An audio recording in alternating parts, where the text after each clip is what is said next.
শুক্তোতে অবশ্যই কিন্তু দুধ আর ঘি দিলে সেই শুক্তের স্বাদ কিন্তু অনেকটাই বেড়ে যায়, কিন্তু না শরীরের নানান রকম সমস্যার কারণে দুধ অথবা ঘি আমরা ব্যবহার করতে পারি না। কিন্তু এইরকম একটা রেসিপি যদি গরমে তৈরি করে নিতে পারেন না, তাহলে গরমের দুপুরে পুরো একতলা ভাত এরকম একটা রেসিপি দিয়ে আপনারা রেসিপিটা তৈরি হবে একেবারে পাতলা। আর করলা বা উচ্ছে দিয়ে তৈরি করেছি, তার সাথে আমি বড়া ব্যবহার করেছি। আপনারা এখানে বড়িও ব্যবহার করতে পারেন, কিন্তু এই বড়া দিলে এই ঝোলের স্বাদ কিন্তু একেবারে অন্যরকম হয়। আমি ছোলার ডাল ভিজিয়ে রেখেছিলাম, একেবারে ছোলার ডাল খুব সুন্দর করে কিন্তু বেটে সাথে নিয়েছি পেঁপে, কাঁচকলা, আলু, সাথে নিয়েছি কুমড়ো আর করলা।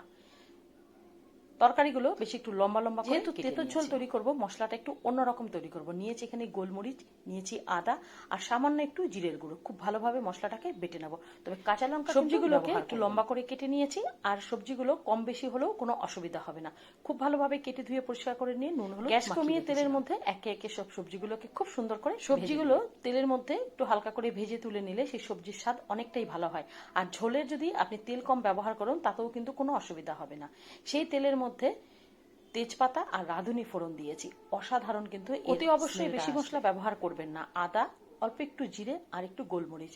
যেহেতু কাঁচা লঙ্কা ব্যবহার করেছি না, গোলমরিচের ঝালই এই রেসিপিটার স্বাদ অনেকটাই বাড়িয়ে দেয়। মশলাটাকে খুব ভালোভাবে কষিয়ে নিয়ে তেলের মধ্যে দিয়েছি অল্প একটু নুন, সামান্য একটু মিষ্টি, একটু হলুদের গুঁড়ো দিয়ে অল্প জল দিয়ে খুব ভালোভাবে কষিয়ে দিলাম ভেজে নেওয়া সব সবজিগুলো, সাথে দিলাম বড়া।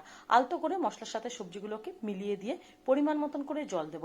এই রেসিপিটার যে পাতলা ঝোল হয় না, হালকা তেতো তেতো হয়, খেতে কিন্তু দারুণ। উচ্ছে বা করলা যদি নিজেদের খুব পছন্দ হয়ে থাকে, একটু বেশি করে ব্যবহার করতে পারেন, খেতে কিন্তু দারুণ লাগবে।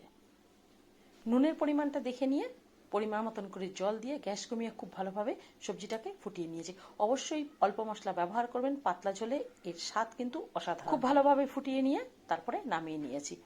এখানে বড়াগুলোও কিন্তু খুব ভালো নরম হয়ে যায়। খুব ভালোভাবে ফুটিয়ে নিয়ে তারপরে গ্যাস কমিয়ে ঢাকা দিয়ে রেখেছি।